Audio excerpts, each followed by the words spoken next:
আমরা একটা কথা বলি, তোমাকে বধিবে যে গোকুলে বাড়ি শেষে। মাল্টিপ্লেক্সের অবস্থা কি বাংলাদেশের চিত্র অনুযায়ী সেটা আমরা একটুখানি তুলে ধরি। বন্ধুরা, এই তানিম নূর এমন একটা নাম, এই নামটা হঠাৎ করে উঠে এসছে এবং হঠাৎ করেই নাম্বার ওয়ান মাল্টিপ্লেক্স উইনার হয়ে দাঁড়াচ্ছে। এবং যখনই আসছে সেটা শাকিব খানের এগেনস্টে, তাণ্ডবের এগেনস্টে যখন এলো উৎসব ছবিটা, নাম্বার ওয়ান মাল্টিপ্লেক্স উইনার ছিল। এখন ফাইনালি আবারও আবারও প্রিন্সের মতন বড় ছবির সামনে এসছে। এবং দেখো, তাণ্ডবের এগেনস্টে যখন এসেছিল তাণ্ডব ছবিটা, তুমি যদি খুব ভালো করে লক্ষ্য করে দেখো, সেখানে আফরান নিশো, সেখানে সিয়াম আহমেদ, এত বড় বড় স্টারেরা ছিল। এবার এই আফরান নিশো, সিয়াম আহমেদ সবাই আলাদা আলাদা হয়ে গেল, মেগাস্টার শাকিব খান আলাদা হয়ে গেল, কিন্তু তানিম নূর কিন্তু একটাই থাকলো। তো এখনো টিল নাও টাইম, ওই জন্য বলে তোর কি বলে কন্টেন্ট কথা বলে, যদি তানিম নূরের কন্টেন্ট ভালো না হতো, পাবলিক কি সত্যি এত পরিমাণে দেখতো? যার কাছে হিউজলি স্টারডাম নেই, হিউজ কোনো মেগাস্টার নেই, কিছুই নেই, শুধু ডিরেক্টরের পাওয়ারে সিনেমা চলছে, তানিম নূরকে স্যালুট জানাতে হচ্ছে। কারণ তার উৎসব ছবিটাও ব্যাপক বিজনেস করেছে। ফাইনালি এই ছবিটাও আমরা দেখতে পাচ্ছি একটা ভয়ানক বিজনেস করছে। কারণ বনলতা এক্সপ্রেস 35.80 লাখ টাকার কালেকশন করেছে ছুটির দিনে। এবং এই যে তুলনামূলক কম শো নিয়ে মাল্টিপ্লেক্সে আবারও নিজের সিঙ্গেল ডে হাইয়েস্ট কালেকশন তুলেছে বনলতা এক্সপ্রেস। মুক্তির 14তম দিনে এসেও ক্যাপাসিটি ইস্যুতে ভুগছে সিনেমাটি। এদিন স্টার সিনেপ্লেক্সে 29টা শো, লায়নে 3টে শো, তারপরে কি কে স্ক্রিন সিনেপ্লেক্সে 2টো শো মিলিয়ে মোট শো চলেছে 34টা, এর মধ্যে 30টাই হাউসফুল ছিল, অলমোস্ট ফুল ছিল একটি। 14 দিন শেষে বনলতা এক্সপ্রেসের সিনেমার মোট মাল্টিপ্লেক্স গ্রস কালেকশন 3,69,00,000 টাকা। কি মনে হয় আর 4 কোটির ক্লাবে এন্ট্রি নেবে? দেখা যাক। এই কথা কিন্তু বলা হয়েছে। ভয়ানক ভয়ানক কালেকশন কিন্তু বনলতা এক্সপ্রেস করছে, এবং এখনো অবধি তুলনামূলক কম শো নিয়ে। কারণ দেখো, রাক্ষসের থেকেও কিন্তু কম শো পেয়েছে। ইভেন হ্যাঁ, রাক্ষসের থেকে কম শো পেয়েছে, রাক্ষস কিন্তু বেটার শো নিয়ে চলছে। এবার গল্পটা হচ্ছে যে, যত যাই করে না কেন, তানিম নূর কিন্তু নাম্বার ওয়ান হচ্ছে মাল্টিপ্লেক্সের চেনে। যেই এসে যাক না কেন, মেগাস্টার শাকিব খানের ছবি এসে যাক, ভালো ছবি হোক খারাপ ছবি হোক, অপরদিকে নিশোর ছবি থাকুক, সব থেকে বড় কথা ওই, আমি কেন ওই কথাটা দিয়ে শুরু করলাম, তোমাকে বধিবে যে গোকুলে বাড়ি শেষে, এটা আমাদের একটা স্টেটমেন্ট, আমরা সবসময় বলি যে, কংসবধের ইয়েতে আর কি। কেন বলছি এই কথাটা? কারণ দেখো, খুব সিম্পল কথা, কেউ সাকসেস নিয়ে না সারা জীবন এক নম্বরে বসে থাকে না। কেউ না কেউ তার সেই জায়গাটা নেবে, আবার সে হয়তো ওভারকাম করে গিয়ে তার জায়গাটা নেবে। এটাই কিন্তু দুনিয়ার নিয়ম, জগতের নিয়ম। তো বিষয়টা হচ্ছে, আফরান নিশো এতদিন ধরে সে কিন্তু মাল্টিপ্লেক্সের বাদশা ছিল, তো বেতাজ বাদশা যাকে বলে। তো তাকে কিন্তু দীর্ঘদিন ধরে, আমরা সবাই জানি যে আফরান নিশোর ছবি আসবে মাল্টিপ্লেক্সে ওই লোকটাই নাম্বার ওয়ান হবে, ওকে কেউ বিট করতে পারবে না। কিন্তু গল্পটা হচ্ছে অন্যদিকে ঘুরে গেছে। এখন নাম্বার ওয়ান তো তানিম নূর শুধু নয়, বনলতা এক্সপ্রেস, তানিম নূর, এই ব্যাপারটা শুধু নয়। এখন কিন্তু সেকেন্ড পজিশনটা হোল্ড করছে তোমার কি যেন বলে, রাক্ষস ছবিটা। ইয়েস বন্ধুরা, গতকালকে রাক্ষস ছবিটা ব্যাপক একটা নাম্বার জেনারেট করেছে। 23 লক্ষ টাকার নাম্বার জেনারেট করেছে মাল্টিপ্লেক্সে, যেখানে প্রিন্স 3 লক্ষ টাকার নাম্বার জেনারেট করেছে, 20 লাখ টাকা এক্সট্রা কালেকশন করেছে। এক্সট্রিম লেভেলের কালেকশন করেছে রাক্ষস। একটা কমার্শিয়াল ছবি হিসেবে এই সিনেমাটা মাল্টিপ্লেক্স চেনে হিউজ কালেকশন করছে। সিয়ামের ছবি ব্যাপক কালেকশন করছে, নানান রকম নেগেটিভিটি, এই শাকিব খানকে এগেনস্টে গিয়ে কথা বলা, এই করা ও করা, সিঙ্গেল স্ক্রিনের ছবি দেওয়া না দেওয়া, সব কিছু মিলিয়ে বলবো যে হিউজ কালেকশন করছে রাক্ষস ছবিটা। এ কিন্তু মানতেই হবে, ছবি ব্লকবাস্টার, ছবি হিট, ছবি ফ্লপ, ওসব আমি দেখতে যাবো না। আমার কাছে কথা হচ্ছে, ছবি তো কালেকশন করছে, এটা তো একটা বড় বিষয়।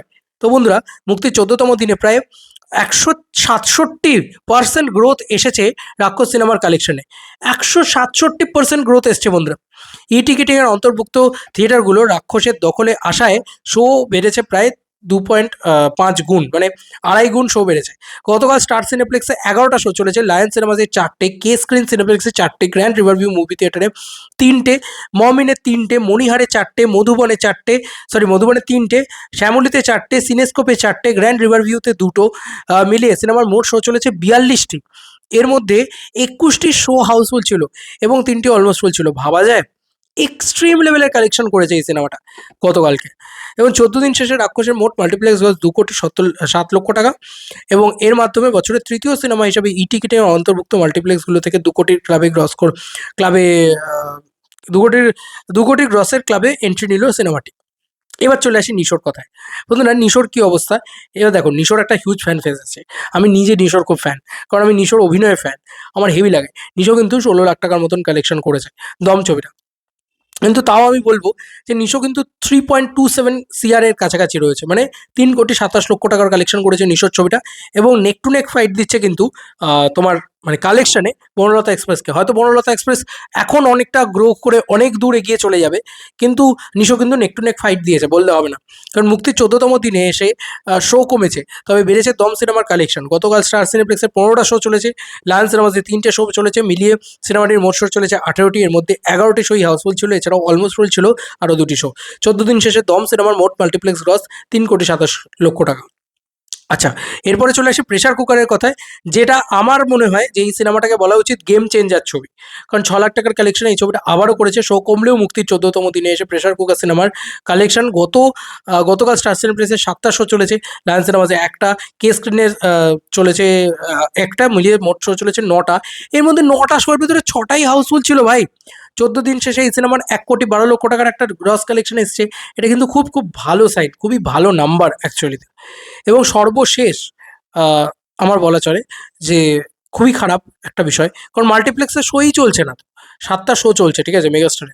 তো মাল্টিপ্লেক্সের 7টা শো চলছে, এবং সেভাবে যে বিশাল কোনো হাউসফুল বা বিশাল কিছু সেটাও নয়। এবং শাকিব খানের কালেকশন বোধহয় মানে ডিকেটসে সব থেকে লোয়েস্ট মাল্টিপ্লেক্সে। এরকম লোয়েস্ট কালেকশন মাল্টিপ্লেক্সে আমরা জীবনে কোনোদিন দেখেছি মেগাস্টারের সিনেমার, শাকিব খানের সিনেমার আমরা কোনোদিন এক্সপেক্ট করি না। ছুটির দিনে প্রিন্স সিনেমার কালেকশন আরও কমেছে। এই টিকিটিংয়ের অন্তর্ভুক্ত থিয়েটারগুলো হাতছাড়া হয়ে যাওয়ার পর প্রিন্স হারিয়েছে সিংহভাগ শো। গতকাল স্টার সিনেপ্লেক্সে মোটে 4টে শো চলেছে, লায়নে 2টো, কে স্ক্রিনে একটা, মোট শো চলেছে 7টি, এর মধ্যে 2টো হাউসফুল ছিল। 14 দিন শেষে মোট মাল্টিপ্লেক্স গ্রস হচ্ছে 1,87,00,000 টাকা। তো এই হচ্ছে গল্প, ঠিক আছে। এই হচ্ছে বাংলাদেশের যে কি বলবো মানে সব কটা ছবির গল্প। এখানে কিন্তু একটাই কথা বোঝা যাচ্ছে, মেগাস্টার শাকিব খানের উচিত তানিম নূরের সাথে এক্ষুনি কোলাবরেট করা, এটা আমার মনে হয়।